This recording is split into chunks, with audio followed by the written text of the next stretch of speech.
All right, ladies and gentlemen, welcome back here to halftime of tonight's contest. We're joined by Coach Witten.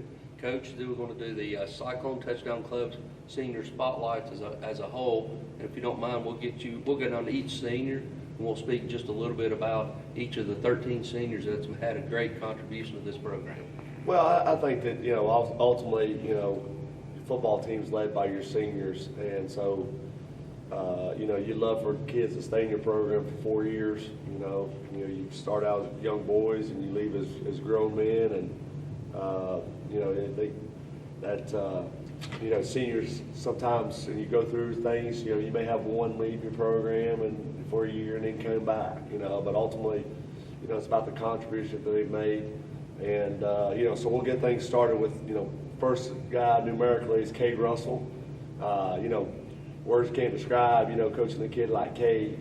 As you've been in this as long as we have, Tony, you start coaching brothers, or guys that have been related to each other. But there's not words to describe what the Russells have meant to our program from when Corey to Cade, and the characteristics that they display when they play this football game. I mean, they play this game with absolute toughness, and they compete on every single snap, and you know exactly what you're going to get out of them. So just the football level of IQ and the ability to play, multiple positions, the versatility to, Cade against Daniel Boone lined up the Mike linebacker this year, and so just think that the toughness you have there. And so, I think that everyone knows that our program and our community, that these guys leave every ounce that they have on the field. And so, as they've gone through their careers, both of them have, played hurt and played through injuries. And I think ultimately that's, at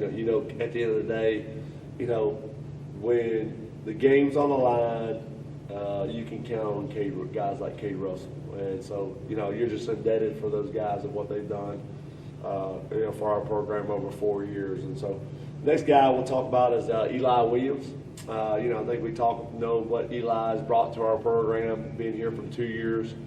It was a big time, work on, Forrest and Mittens, and try to get him eligible last year where he missed the first couple of games, and we got him eligible just in time for after the Greenville game, and we inserted him at the Mike linebacker position, and just bam, it just kind of worked out. And so but just, he's been a shining star in our program, and, we were lucky and fortunate enough to get him and be able to mold him into, what we needed out of him. And then this year, we expected him to be the Mike linebacker this year, and then how things turned, and now he's an outside linebacker. We call his position the joker position. But Eli Williams he's a quiet guy, and sometimes you don't even know he's at practice, but he's extremely athletic. Been fortunate enough to have him for 2 years, and you guys who come to your program, they make a difference. There's no doubt that Eli Williams has made a difference in our program in the last 2 years. Wouldn't you say? Yeah, he has. He's made a tremendous impact. He fit in when he come in. He was the missing piece that we needed to get us back to where we went last year. Exactly. Dalton Mitchell, I think that, there's I like to use the word with Dalton is just tenacious. It's not about the size; it's about what's inside of Dalton. I think Dalton has been a key ingredient to our program over the last several years. He's basically a 3-year starter at safety. He was a slot receiver for 2 years, and Dalton was a big time contributor at the slot position. He was a tough competitor blocking. He caught the ball. He blocked on the screens. He blocked for the quarterback sweeps a year ago. But I think that. Dalton came in as a quarterback. He accepted his role as a slot receiver for 2 years, and then, obviously we started Jeriah quarterback this year, and then, we got turned the keys over to him, and he look what he's done since then. But I think that, Dalton's been a, actions speak louder words type player because, he hasn't missed a beat, wherever we put him at. He's played hard every snap. He's been a tough player for us, and all of a sudden now at quarterback here, he's come alive for us, and he's found great momentum, and he's made things work, and that's just credit to him. His parents, the way he's been raised, he's just never quit, he's never given up, he's worked hard at it, and I think he's done a great job as being the signal call for us for a quarterback. Yep. I agree with you 100%. He's dog. That's a good word for him. No, Teddy is a guy, next number 19, Teddy Orton, Teddy's also getting a guy's been in our program that's got tremendous speed, just keeping him healthy and keeping him going. And the thing about first one that comes to mind when I talk about Teddy is just Teddy's always smiling.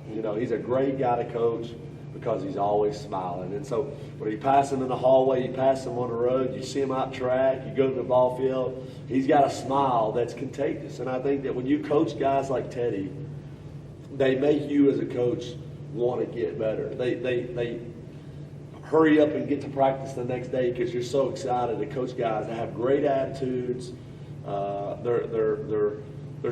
They make you better. They inspire you to be a better person. Teddy's a great teammate. He's a hard worker. Love to see him catch the ball going down the sideline, and happy that Teddy's been an integral part of our football team this year, and he's made a lot of plays. Still, best is yet to come for Teddy Orton this year, but he's come alive, made some big plays in Ray County a couple of weeks ago down there, just love Teddy's charisma. I think that my granddad used to talk about a guy named Adam Walton. Adam Walton just always smiling. Hey, coach, we got it under control. He makes you feel a positive feed of coaching guys like Teddy. Yep. I think one word, patience. Yeah. He waited his time, and now it's his time, patience. Well, next guy we'll talk about is number 21, Nate Stevens. I think what I like to talk about, Nate, there's never a dull moment about Nate. Nate is, what you're going to get out of Nate. And Nate brings it each and every day. He provides energy. There's never a bad day around Nate. You always know what you're going to get. And I think as coaches, you talk about the roller coaster that you go on. You talk about the journey, but you got good plays and you got bad plays. But Nate is right here. Yep. He's been right here for 4 years. Consistent, steady, level-headed, never too high, never too low. Just always going to give you the best version of Nate. And so, this year obviously he's been the spark for our football team offensively.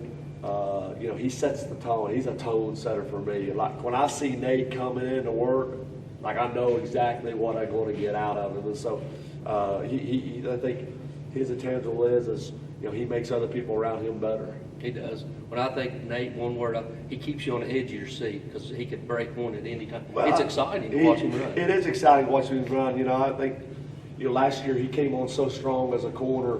He became a shutdown corner. I mean, he probably had 10 or 12 PBUs in the playoff run last year. And so we've tried to work him receiver, safety, corner, as a kick returner, punt returner. Now running back. It's just. He's kind of evolved into become a complete player, and I think that hopefully you're going to see him with a bright future ahead of him, and an opportunity to, with his skill set. There's nobody on our team that has the intangibles that Nate has. You talk about from a physical standpoint, from a body standpoint. It's just great to see him in his last year kind of really turn the corner and provide that spark for us. All right, next guy we'll talk about is Mason Williams, number 25. Mason Williams started as an outside linebacker, converted into a kicker. Just a great kid that you need a part of your program. In order to elevate your program and take your program to another level, we talk about kicking game all the time. Kicking game can win you a game, it can lose you a game. There's years when we had to go for two, we didn't have a kicker. Remember in 2010, 11, we went and got a girl kicker, whatever it takes, So Mason, having good kickers makes the game easier. And he's fallen in love with that role of just being a kickoff guy, being a punter this year. And, I think, it's all said and done. When you have a great kicker, you're going to be a really good team.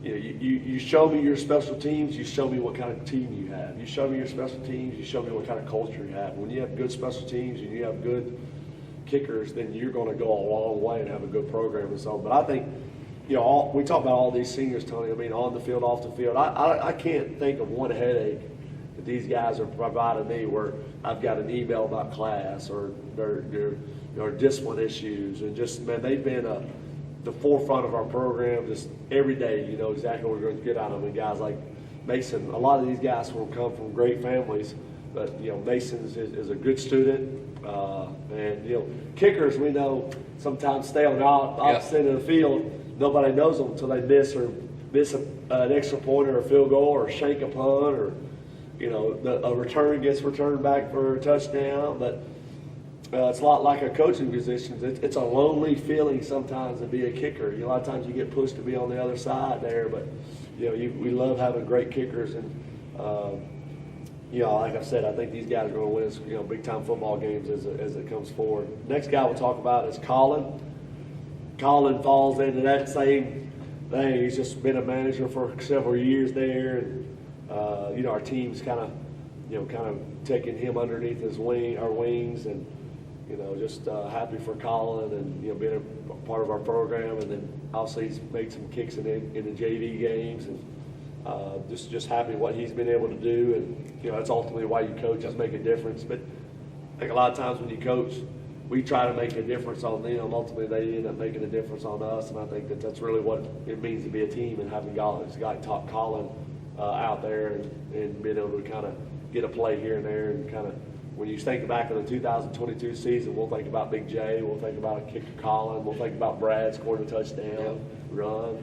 And that's really what our program's been about over the last 16 years, wouldn't you say? Yeah, it has. And when I think of Colin is the one that you think about when you say Cyclone football in 2022 is Colin. Colin's always smiling, he's always kicking, he's out here on Saturday kicking, he's just contagious to be around. Yeah, the next guy we'll talk about is Wesley Shankles. I mean, I think Wesley was on the senior spotlight early in the year, but I mean, Wesley reminds me of a guy that we used to have on our team called Jordan Haynes. Wesley just brings an energy to him of just every day. He's an amp guy. He's mojo. He's got a spark about him. He's got a charisma about him that he's a go-getter. Shankles started out our program on special teams. He's been a big-time player on special teams to start a year. I think the play that sticks out in my mind up until this year was, out here in the stadium against Science Hill, 3 years ago, is him on the opening kickoff, busting that wedge up and busting that guy up. And, man, that was a tone setter for us for 2019. The first play, boom, that set the tone. And I think, what Shankles has been able to do. Shankles started out as a will linebacker, as many people know. Now he's the Mike backer. But I think if we had to redo it again, just by personality, Eli Williams is kind of a quiet guy, work behind the scenes. We all know the Mike linebacker has to make the calls on defense, signals. But Shankles has kind of adapted and taken that. It's kind of been a great role for him. That he's a talker, he's a communicator. He he's everywhere on defense, and I think that he's accepted that role, and it's fitting. If we could go back and change it, could we have started him out at the Mike backer and Eli out of Will backer? Just the personality kind of fits the position, and he's been a big time player for us. And so, you obviously think about Shankles' size and things, but when I look at him, I mean, he's a competitor. He's a guy that wants to be on the mound in the ninth inning. He's a guy that wants to be out there and contribute and find a way. And I think that speaks volumes for him and his characteristics on our football team. And he's waited his turn too. Yep. And so whether it's will linebacker, inside linebacker, he just wants to be a key contributor to our football team. Yeah, I think of Wes. I think he's an overachiever. He'll do anything he can. He does the dirty work, like you said. For 3 years, he was special teams. He was the 12th man for ours. All right, next guy we'll talk about is Jacob Whitaker, number 56. He's had 39, 45, 56. He's back to his old jersey there. But I just think about the resilience of Jacob. He's an undersized lineman. We try to make him in a tight end H-back. It worked last year. It kind of didn't start at the beginning of the year this year. So we try to make him a pulling guard. Maybe he could be a good center, just finding his spot on this year's football team. But what I love about Jacob Whitaker is Jacob is a great teammate. He takes guys underneath their wings. We got a lot of guys that do track, that show shot and discus. He's a guy that takes those guys underneath his wings. And here's what I love about all these guys, but especially Whitaker, is we talk about a lot of guys we've had in our program that have changed in our culture is when that weight room door is open, Whitaker's in there. You know, he's putting the work in. He's going to do every rep and every set. He'll block until you tell him to stop. You know, and so that's what I like about Whitaker is Whitaker's got some fight in him. You know, he's helped change our season around since we moved him to our interior line. He's helped create a spark for our offense. It's just pulling in quick traps, pulling and leading on the outside runs. He knows when he gets in there, he's an undersized lineman, a lot like Caleb Johnson last year. You got to have a lot of grit, you got to have a toughness, you got to have a little tenacious, and so I think Whitaker's provided a spark for us this year in the interior offensive line. You know, when we had him on the radio, I told him when they moved him into the offensive line, he's undersized, but that just made him fight that much more. Well, I think about the great programs across the state. You watch Maryville's, you walk Alcoa's. You know, everybody thinks about the prototypical lineman and the people that play positions, and then when you watch players like teams like Maryville, you got a 215-pound left tackle. You know, not a 6'5", 300-pound left tackle. And so I think that's what high school football is about. You know, is taking guys like those, and they're going to give you every ounce of energy that you have. And so next we want to talk to Dylan McDuffie. You know, Dylan McDuffie's been our anchor on our offensive line. He's given us a great opportunity he's kind of been most versatile. We've moved him from tackle to guard to center. You know, he's been a steady player for us. He's a senior on the offensive line. McDuffie's been one of those that kind of revamped our program when you know, we graduated Cole and Connor and Owen and Wes and those guys, Colby up front. They were an integral part of our defense there. Dylan, same thing. He's undersized lineman, very tough there. Next we'll go Caden Drain. You know, Caden's our left tackle. You know, came to us from Churchill. You know, didn't grow up in the Cyclone environment. Came a part of our program. He's worked his tail off. Caden Drain was our all-season dedication lifter of the year. He just completely changed his body. He's a tall, good left tackle there. You know, give him an opportunity to maybe have a shot to play at the next level because of his size and how tall he is. But Drain's been a hard worker for us. Big Sam, interior line.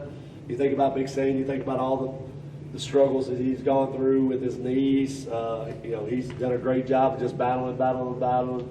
We've tempered with moving him to the defensive line to be a plugger at times. We've had him at tackle, we've had him at center, but man, he's done a great job. Sam's worked his tail off in there in the weight room. And just when I think about those guys, you know, you think about those interior part of your lines, your culture is about your offensive linemen and those guys that do the work. These guys will practice and they'll lift at any time and however long you want to, integral part. And then last but not least, we got Bradley Cannon.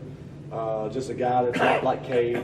They've been a lot in the fire early on as freshmen and sophomores. They played early on. So it's just happy to see these guys and being a part of our program and be a difference makers for us. And so, you know, it's a great senior group. I think we can finish strong. And so we can sit here and talk in this segment for hours and hours and hours about all these seniors. But it's been a great opportunity to coach these guys. You know, I know that it'll be when we look back on this 2022 group, it'll be a group that we can talk about for many years to come. All right, Coach, we appreciate it. We appreciate you giving us the time to let us talk about these seniors. We'll go back to words from these sponsors.